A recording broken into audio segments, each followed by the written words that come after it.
Actually, hospitality can be a really good career in that you can start quite low, but you can move very quickly. If you've got the right attitude, you can get promoted far quicker in some roles than you can in other sectors. And you can earn a lot of money relatively quickly and relatively young.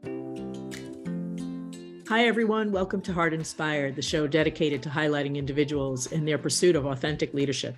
We peel back the layers to uncover the roadblocks we all face, explore the actions we can take, and how to persevere towards the best version of ourselves. It is my hope that you'll be inspired by their story and gain some insights to help you in your own journey. Gone are the days of one job, one career, one craft. Tim Andrews started out thinking law was going to be it for him. He realized his passion was not there, but rather working with people in the hospitality industry. A few twists and turns, bartending to management, ultimately starting his own hospitality recruitment business. 2020 was an unforgettable year for the world, and Tim certainly had his own story of how to be resilient. In today's episode, Tim will share his journey that kept him going even in the darkest days. It is a good reminder that things may seem dark and dim, but there is always light at the end of the tunnel. Please welcome my guest, Timothy Andrews. Tim, welcome. Thank you for having me. I'm really excited because when I first reached out to Tim, I saw that he was in the hospitality industry, just like I was for many, many years. Little did I know that his hospitality was on the bar, restaurant, recruiting, and all of that, which we'll get into. He agreed to meet, and here we are, and I'm so happy to have him on the show. So when I was growing up, people of my same age, which we will not reveal, it was always about one career. You know, you stick to one career, you retire and go off into the sunset. But for you, you started out in law. So what was it that intrigued you about that? And you're not in that today, so we'll discover more about that. But what was it about law that interested you? Funnily enough, it was my mother was an inspiration behind that. So I went to a vocational school that concentrated very much on vocation. Most people were expected to be doctors or lawyers or accountants or journalists for very good newspapers, and that kind of thing. So it was kind of expected that you'd have a kind of professional trajectory. My mother on my mother's side, it was nobody very particularly academic or had an academic background. On my father's side, he and his brother were the opposite. So, and they did very well in their degrees and they had very good careers. So it was a kind of pressures from two sides. Like on my mum's side, I was one of the people that had gone to university, and my dad's, well, that's what we do, kind of thing. So sort of there's that sort of dichotomy. But also with my mother, she was at the age of 40. She was working as a secretary in a law firm. She started getting, I don't know what you might call it in America, we call it RSI, repetitive strain injury. So it just starts to feel like when you do a lot of typing, you can start carpal tunnel. pains. Right, possibly. And she wasn't getting there just yet, but she was starting to feel it. But because she was in a law firm, she thought she'd take advantage of the opportunity to learn law. And she did this. I hope she won't mind me, telling our family story. But she did it at a time when she wasn't getting on too well in the marriage at that particular time. She had 2 teenage kids. She had a full-time job. She was 40, and she was, and she was studying. She did that at a time when another friend of mine, a really good friend of mine, his mum had told me, oh, well, I'm 40 now, my career's over. And at 40? At 40, and she really thought it was. And I was looking at her thinking, well, my mum is just sort of starting a brand new career. And she did, and she trained, and she became a lawyer. And she did that for quite a period of time. And it's hugely inspirational. When people were writing themselves off, when people were writing themselves off, my mother was like, well, I'm just getting going. So there's that backdrop of inspiration. Then I went to university. I think I know there are people that disagree with this comment, but some people I find in life are better at maths. Some people are better at English, that kind of thing. I found law quite easy in terms of understanding how it worked and how it rolled. Of course, you had to learn a lot of content, but actually the thinking process of it was quite easy. So I didn't struggle with it as a degree. But so then when I went to law school afterwards, I think I was bored, actually. And what I found was I felt like I was doing a lot of churn of work, but not. I was getting the grades, but I wasn't feeling challenged by it. I got unhappy. I got quite unhappy about it. And so I left. which did not amuse either my father or my mother I very was well. just going to say that must have landed Yeah, quite well at home. there was some heated discussions, mainly one-sided, I would suggest, and not from my side. So, and so I kind of fell into retail for 5 minutes. Actually, I worked for Gap, which in those days was pretty cool. It had all that. Well, it wasn't cool in the UK. You had, Madonna dancing on white boxes and all that stuff. That was the time I worked there, and it was a very, very good training ground for customer service, how to talk to people, how to listen, how to understand customers' needs and things. And that's actually something that I've taken with me my whole of my life. So that first job has influenced a lot of other stuff that I've done later on. And then I ended up working in hospitality, which is very similar to retail in terms of seeing people and speaking to people. And Yeah. what I got out of hospitality, there was this buzz. I just got a buzz out of everyone's there. Well, most people, they haven't had too much drink. Most people are there for a good time, and they're there to enjoy themselves. And you can really feel like the electricity, I used to call it, in the room. If you're ever in a restaurant and you want to, unless it's very high end and one of those silent ones, if you go to a restaurant, if you ever just stop and listen, just listen. If there's conversation and tinking of cutlery, there's a buzz, there's a vibe in the air. Unless you work in hospitality, people don't listen for it, but it tells you everything about the venue. And I used to love that. Absolutely used to love that. So that's kind of how I got into it. I started off despite a law degree, starting off at the bottom, washing glasses. Then I went to bar, and there very quickly. Then I became a cocktail barman. Then I became a bar manager for 2 venues in Soho in London's West End, like Theatreland. And then I ended up being a membership manager for a private members club. And then I ended up in Hospitality Recruitment, as one of my customers was running his own recruitment company. And I thought, good, I can do Monday to Friday at last and see my friends at the weekends. And I to say, I didn't do a Monday to Friday for the next 20 years. So So you went from bar manager, obviously you saw a lot and you learned a lot in a whole other arena of hospitality, but why recruitment? Oh, well, what it was is because it was literally at that time my customer, sorry, ran a recruitment business, and I was thinking all my school friends are coming out and they might be coming to visit me to the bar with their girlfriends or boyfriends, whatever, before they went on somewhere else. And so I wasn't seeing them, and I was thinking, well, I want some of that time back. And so this customer of mine said that he had a role. And so I thought I'd give it a go. I was thinking, an office job, Monday to Friday, it pays all right. It's okay. I get to see my friends, I get to get, a partner maybe at some point. And I did. And that was the appeal. But I stayed in the industry. I don't think I ever knew I would have been in it for as long as I was. And it was 20 years. But I enjoyed it. I enjoyed putting people in jobs. You don't get a lot of thank yous, but when you do, it's meant.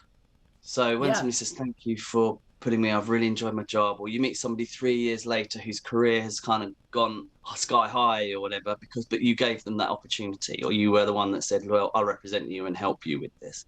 And that's magical, and it got to the point, I've been in it long enough that some of my sort of entry level people were becoming my clients because they've been in the industry long enough, and they were now the decision makers. And you sometimes get younger cousins of people that you placed 5 years ago coming to see you, and they're coming to the country and say, oh, such and such. And you'll say, somebody in Brazil is having a conversation about what we're doing.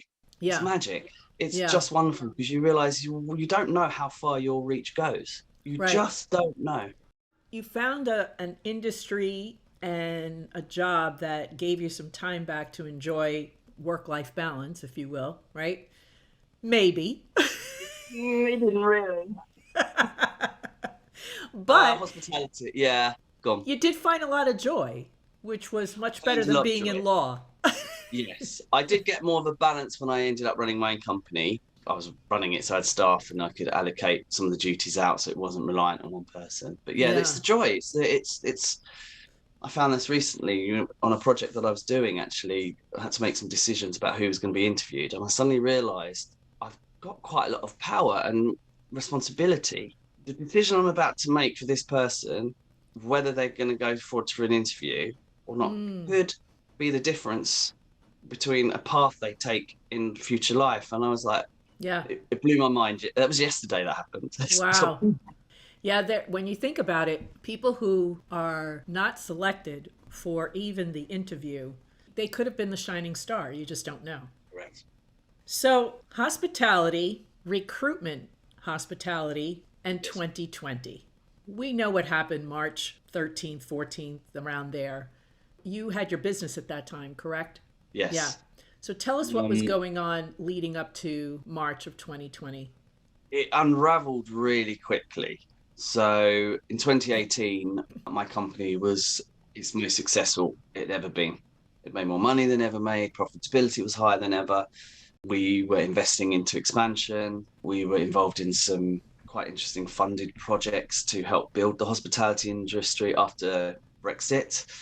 But unfortunately, what happened was our industry gets hit earlier than the rest of the UK economy. So normally we know if a recession is coming 3 months before it's actually announced. And the reason being is that I've always found the agency bit just drops off. And so we started feeling the effects in January. Okay. And then some of my clients started going under. So they were going under before this happened. Wow. And then over a chain of events, a number of them came down. The first one, I had money aside. We were still billing. Second one went under. I was like, that's not really good, but we're billing. Third one went under, but everything had stopped. There was nothing to fill the pot up. And unfortunately, my reserves had gone on the first two. And then a fourth client went under for a significant amount of money. And we didn't even see that one coming. I mean, they were really good payers. They took me with them. Our landlords went under as well. I mean, it was just like a domino effect, really. Yeah. I tried everything. I did try everything. Sometimes I look back and think, what else could I have done? But I still don't know what I could have done differently. There was just nothing. Everything had stopped. Business was gone, and my reserves were gone. And I would have to say, laying my team off was really hard. It was one of the hardest things I've had to do, really. And fortunately, it was also the same week we buried my father. So wow. It really was a case of I went to the office, laid my team off, got on the train, and then we buried my dad the next day. So it was a very hard week. And it had implications. Had a lot of implications because, you define yourself as by your business a lot of the time when you own it. Yeah. And then it's gone, and there's all these people that you're responsible for that you can no longer be responsible for. It led me to question everything, really. Yeah. Like my life choices, things like that. So it was a very, very tough time. And of course, we had lockdowns as well. During that time that these things were happening, did you ever lose hope? Or did you say, like the old cliche, this too shall pass?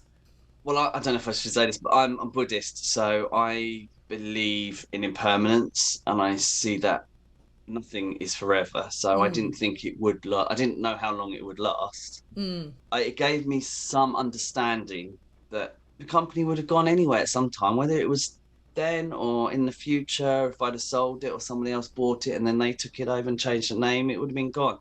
So that was useful. I didn't think the lockdown would last forever. It was obviously quite relentless, but I didn't sit there really wallowing. I think I probably should have taken some more time grieving because it did catch up with me later on. But about your father or the business? They happened at the same time. Yeah. So they are very different emotions, but they're still loss. Oh. My dad, my father, I was close to, and that affected me most. Once I sort of put that in the right place that it needed to go emotionally, that's when the company situation hit me. So I had levels of sort of grieving I had to go through, but actually I also used that grief to do something. I thought there's an opportunity here, like to do something else. And our industry was doom and gloom. All we could hear was just hospitality's doomed. It's never going to recover. Yeah. Everybody's going to be out of work.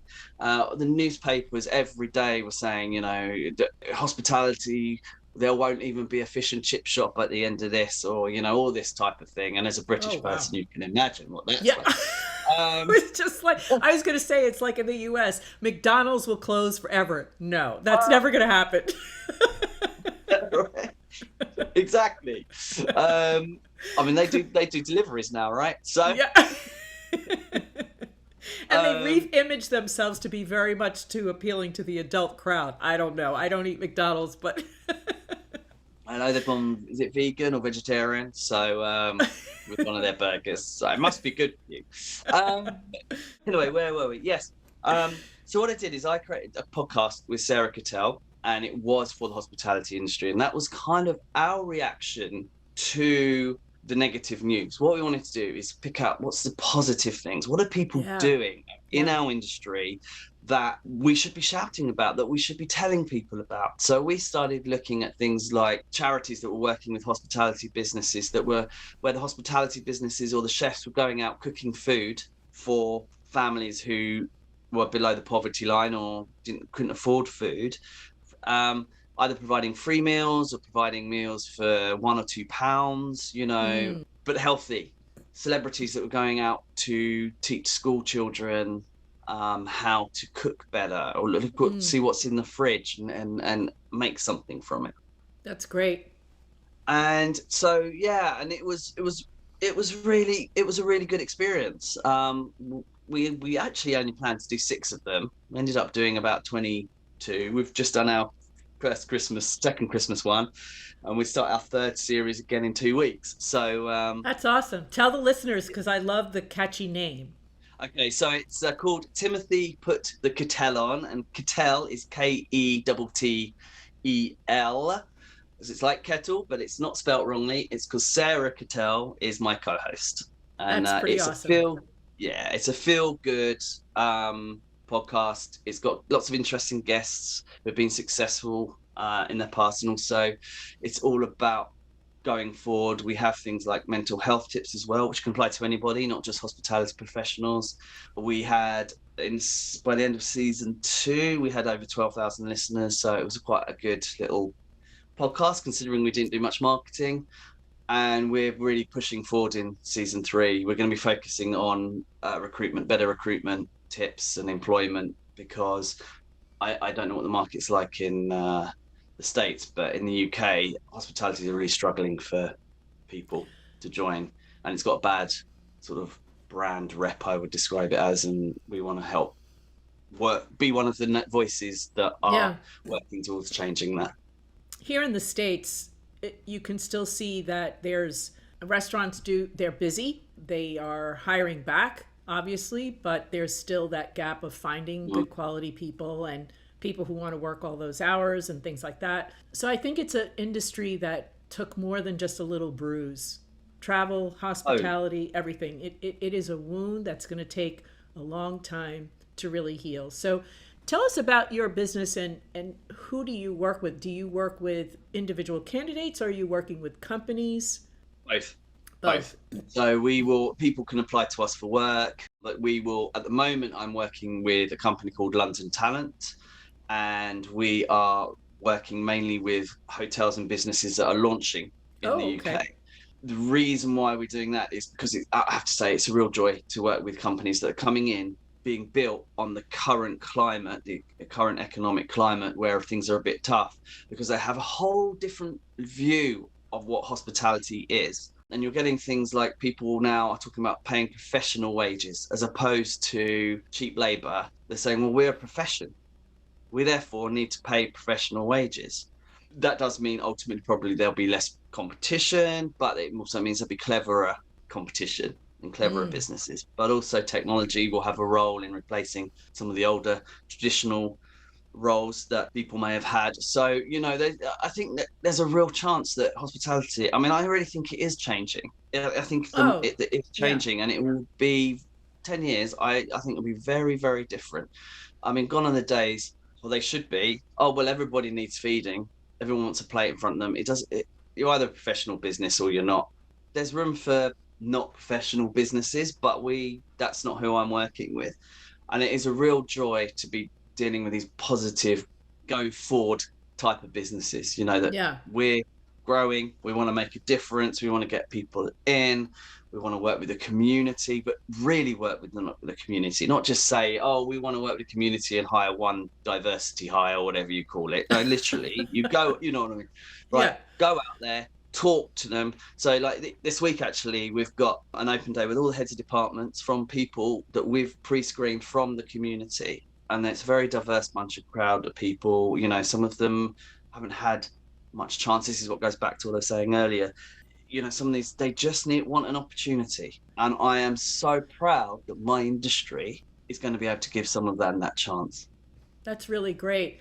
I love the embracing the community and handling it like a business, running it like a business and a professional business, because these people who work those front lines really work very hard and they get the Yes. brunt of a lot of attitude. I don't know about in the UK, but here, you see it that people are just, my daughter, we all worked in those industries as waiters, waitresses, what have you.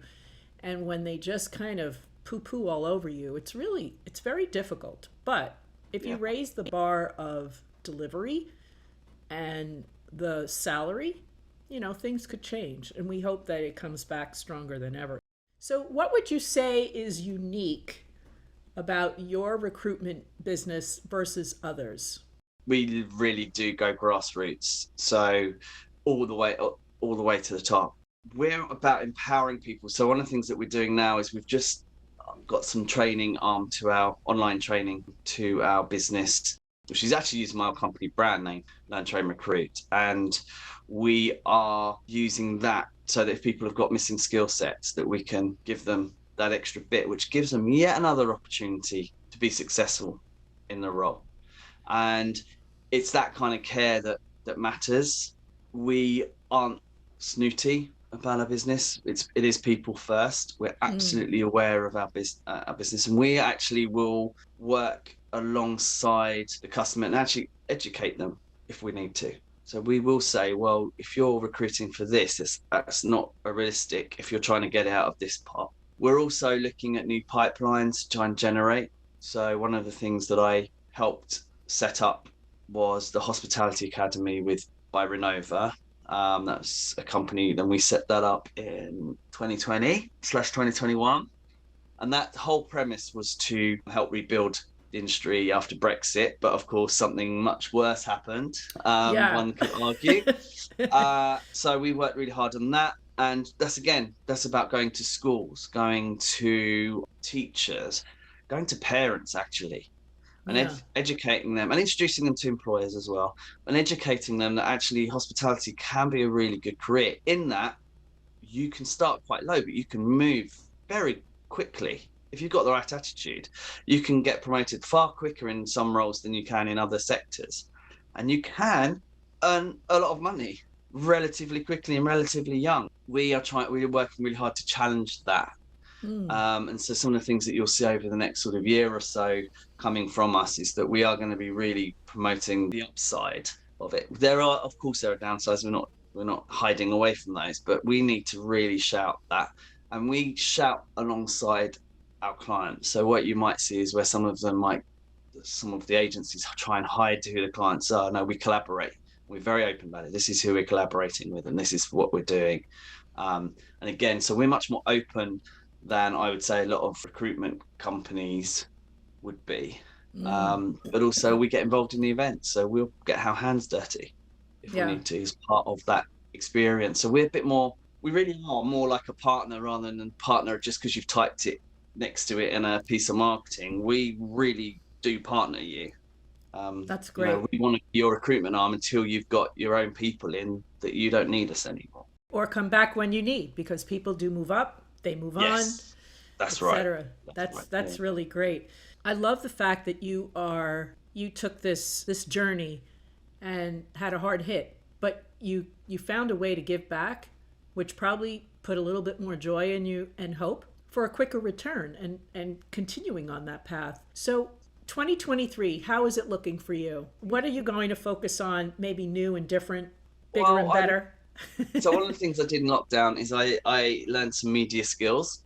Oh, I got some qualifications because I wanted to do something creative and a bit of fun that was just for me. We will be using those. There is a YouTube channel for me, but it's not a professional forum. But I do have it. It is out there. But I'm going to be doing a more professional YouTube that's coming up. It's going to be giving a lot of advice and tips for free to help people recruit better, understand processes better, and just give them, some knowledge perhaps they haven't got. Like I said, the podcast is coming along. Working on a television program, which is all I can say. A television program. Yeah. I could say I knew Timothy R. Andrews when. Yeah, you could, or you might still know me. So that's true. That's true. And so that's very good. We've got new projects coming up, some very, very exciting new projects being launched. Again, I can't say, but they're in central London, and they are very, it's hospitality at its best. Hospitality at its best. And I'm really excited about it, to be involved in that as well. It's like, it's multi-million-pound. Awesome. Gig. That sounds exciting. I can't wait to hear more. So I'm going to ask you, as we wrap up, two questions. What is your favorite food to eat in London or anywhere in the world? I am a massive fan of Chinese food, or British version of Chinese food. So I would say chicken chow mein is my favorite. I love it. Most versions of it, if it's done properly. There you go. If it's done properly. Okay. And aside from all the other exciting top secret things that you mentioned, are you thinking about or writing a book? Yes. Did I mention that to you? Oh, yes, I am. No, yeah. I just thought I would ask, because every person I'm talking to, including people telling me I should write a book. So I'm. Yes, I am. Yes. You are. I want it to be, it's going to be help people set up a recruitment company from their bedroom. So it's going to be entrepreneurial, but I'm going to be using my experiences to sort of illustrate it. So I don't want it to be a dry, dull read. You can get them anywhere. I want it. So I want to sort of sprinkle it with real life examples. And that's awesome. Hopefully, if people go down this industry I go down, stop some of them making the same mistakes I did, but also laugh a little bit at my errors, basically. Because I look forward to it. How about you then? What are you writing then? People keep peppering it in my ear, and I say, I don't know if I will write one. The first thought was, who's going to read about my life? I just feel like it's ordinary, even though, I'll tell a story and they're like, oh my gosh, you should write a book. So I'm not sure. I'm not sure yet, but it looks like it might be a project for 2024. So we'll see. And there you have it. It's very exciting. Yeah, great. Yeah, good. So, Tim, sign me a copy though? Oh, absolutely, as long as you sign yours and send it to me. So Deal. So where can people find out more about you? I know I found you on LinkedIn, but I'll make sure it's all in the show notes. But where can people reach out to you if they're interested in your services? So basically, you could just type in Timothy R. Andrews and pretty much I'm there. However, my website is www.timothyrandrews.com. No surprises. And of course, you can find me on LinkedIn, Instagram as well, Twitter, which I don't use very much. But so it's but if you anything at Timothy R. Andrews, you'll find me. Okay. And Timothy R. Andrews is because there's another Timothy Andrews, and we don't want to confuse the two. A couple, yes. There's an art gallery in San Francisco with the same name, so I've put my R in front of it so that I can differentiate. So if you want to go to art, see the other Tim Andrews. If you want hospitality or recruiting, come and see me. That's awesome. Well, Tim, thanks so much for joining us today. This has been a blast. I wish you all the best, and I can't wait to hear more about the grand opening of all these new exciting ventures you have going on. So thank you very much, and thank you very much for your time today. Thanks for having me on as guest. You're great fun, and I look forward to receiving your book, young lady. You got it. All right. Be well, Tim. Bye. Thank you again for listening. We'll be back soon with a brand new episode of the Hart Inspired podcast. Until then, I'm your host, Michelle Delgado. I welcome you to support the show by rating us on Apple, Spotify, or wherever you listen to your podcast. To learn more about Hart Metrics Consulting, book a strategy call by visiting the website at hartmetrics.com.